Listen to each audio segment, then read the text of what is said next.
time.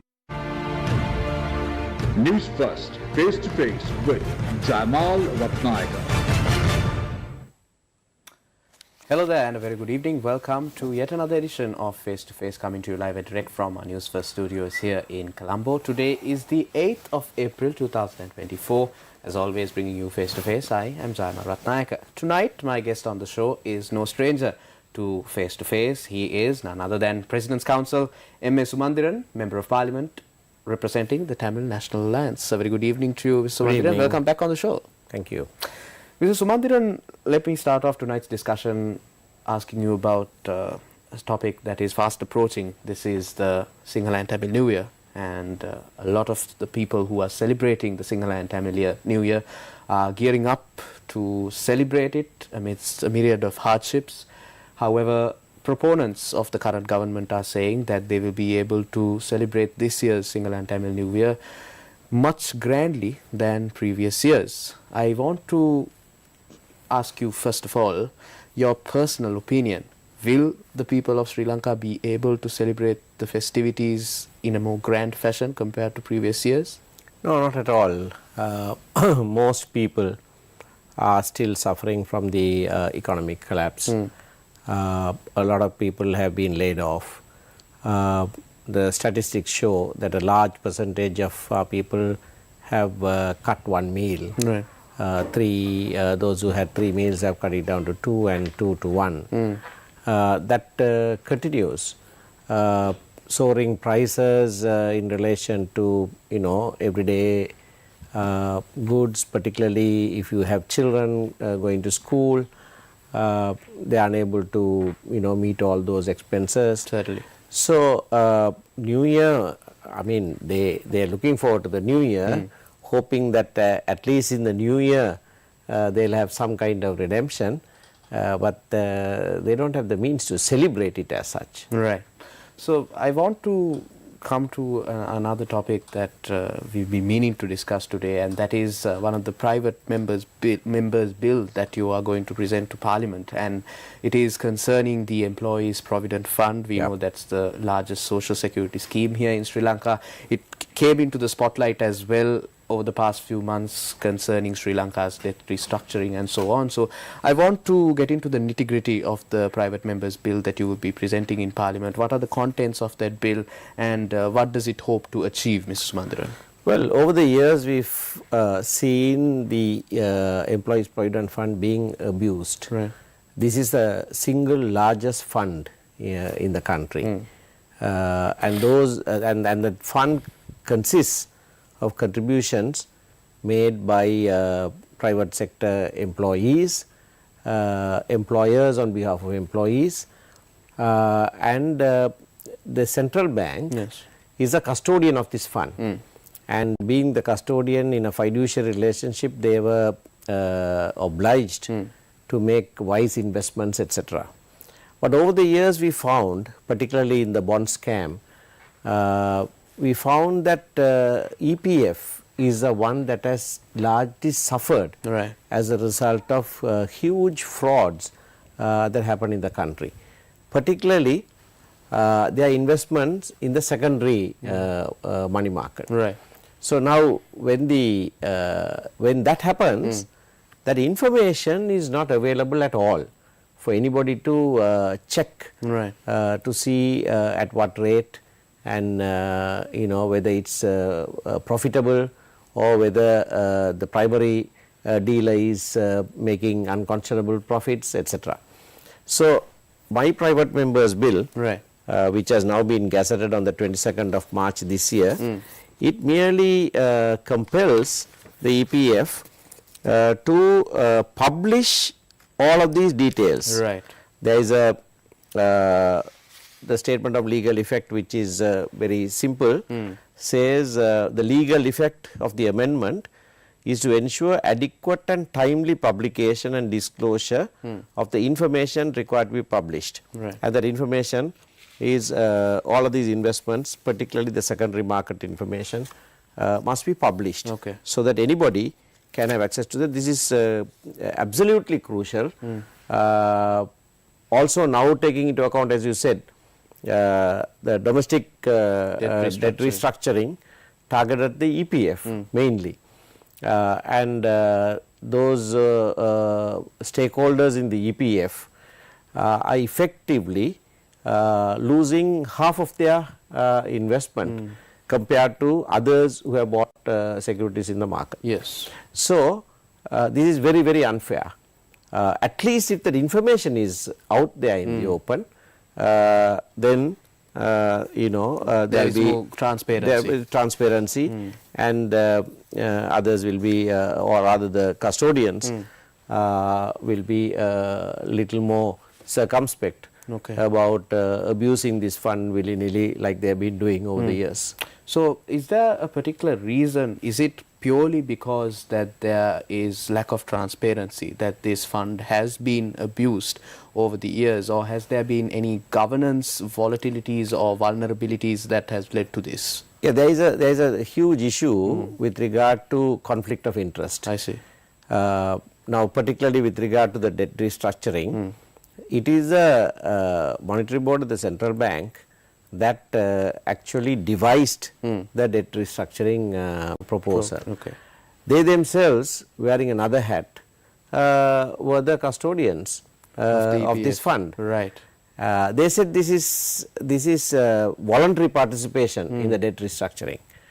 By voluntary, they meant EPF is voluntarily participating, but they themselves acted on behalf of the EPF. Yes. Now, this is there in the governance diagnostics of the IMF as well. Right. They highlighted this and said conflict of interest relating to the functions that are carried out by the monetary board and the central bank. Right. And they want that corrected, but this is not included in the government's action plan, right, where number of matters, crucial matters, have been left out. Right. But the IMF itself has recognized the conflict of interest that the central bank has. So there was also a debate ongoing that there was no debt restructuring happening for government bondholders. That's right. And the EPF was the only fund that was being restructured. So is there a hidden intention behind there not being any action regarding those bonds and only the EPF being restructured, Mr. Sumanthiran? Well, we can only speculate, but it's quite plain as to why the primary dealers and others are being left out. Right. There's always rumors of kickbacks. They after the country declared bankruptcy. Right. Those dealers bought treasury bonds at an average of 30%. 30%, yes. They are getting every cent of that, while the EPF gets only 9%. So it's travesty. Great travesty, and now to see this conflict of interest we are talking about. Now the central bank acting by themselves have increased their own salaries. To some to even by 70% or over 70%. This is unconscionable. Is this justified in any way? Absolutely not. And the parliamentary committee that looks into this, Committee on Public Finance, summoned them, and they took up the position that they are now independent, and that parliamentary committee or even parliament cannot pry into this matter. Right. But parliament has ruled otherwise, or rather the committee has ruled otherwise, which has been accepted by parliament. And I think there is a review committee that is being appointed to look into this revision. Increase. Yes. Right. So you came to a very important point there, the role of parliamentary committees. And we know over the past few weeks and months how there was a massive debacle regarding the chairmanship of COPE and how a mass exodus of MPs were resigning from it. And there was a lot of ha-hoo regarding it. But now it seems to have died down once more. However, my question is somewhat different because I want to ask you, every time there is some progress in these committees, Parliament seems to be prorogued. And once Parliament reconvenes, these committees have new appointed representatives, which then erodes the progress that was made in the previous committee session. So, in that context, Mr. Sumanthiran, is there any way where we can ensure that the progress made by a certain parliamentary committee in an earlier parliamentary session is carried forward when a new session and a new set of people are appointed, or is that a lacuna in our laws? Well, I wouldn't call it a lacuna because practice of prorogation was very, very different until the incumbent president took over. Right. Parliament was not prorogued, every This year, often. like this. And even in the UK, there is a judgment, the prorogation was challenged. Right. And that said that prorogation wasn't justified. I see. We might have to challenge the prorogation if it goes on like this. True. With ulterior motives to actually delay and stultify the work of Parliament. Prorogation comes when Parliament has worked and then they need a break and start a new session. This is being done to achieve the very opposite. We might have to actually amend the standing orders. Right. Previously, there were provisions with regard to bills that were pending in Parliament also lapsed. But the new standing orders provided that you can continue with that. We might have to then provide in the or amend the standing orders to ensure that the committees continue, because changing the chairs of the committees is a way of interfering with the work of Parliament. Crucial matters that were before COPE have now all got stultified. Yes. All the opposition members have resigned, and anybody who's appointed to fill their place also resigns as their name is announced. So,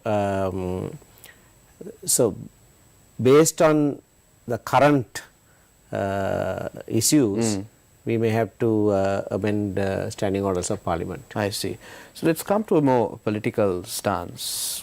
The political race, or the race for presidency, is heating up, and the National People's Power, the Samagi Jana Palavegya, the SLPP have much to say. And we saw even a set of MPs who defected from the government joined the SJP very recently. But the Tamil National Alliance has been somewhat subdued and silent regarding this matter, and they haven't been very vocal on who they will support. Yes, it is too early to say because we do not know who the candidates of each party will be, but has the Tamil National Alliance been holding discussions of a possible scenario and who they will aim to support in the future? We've had unofficial discussions with all of the aspirants, all of the main aspirants, and we continue to have those discussions. Right. We'll keep our mind open on this question. We'll be have equal distance from every one of those candidates. Right. Eventually, closer to the election, we will even have formal talks with all of them, their parties, etc. Right. And then advise our people accordingly at the right time. But until such time, we will not commit to any one candidate. One reason that led me to ask you this question is, I think late last week, when the National People's Power held its Banking and Finance Forum in Jaffna, M.A. Sumanthiran was also one of its participants. That led many to speculate whether the TNA might even side with the National People's Power come election season and a definite date for the presidential election. So there are talks ongoing with all interested parties. Yes, all interested parties, and my presence there was, I got to that venue a little earlier than I should have. I had a meeting with Honorable Anurag Kumar Sanayaka at 8:30. I got there 10 minutes earlier. And the meeting was ongoing. I wanted to see what he said. So I went and sat and listened to him. which was useful at the discussion thereafter that I had with him. In hindsight, what do you think of? It was a good thing that I should have then I think been there for the whole of his talk. I see. For us to engage with whatever he said and so on. It's not a new thing when President Ranil Wickremesinghe comes to Jaffna. We participate, we even get on the stage and speak at those events. When Sajith Premadasa was in Jaffna as Minister of Housing, I have spoken on the same stage. Some years ago when the JVP had its May Day rally, I walked with them. So we will maintain a relationship with everyone equally. People might speculate, but we will not worry about those speculations.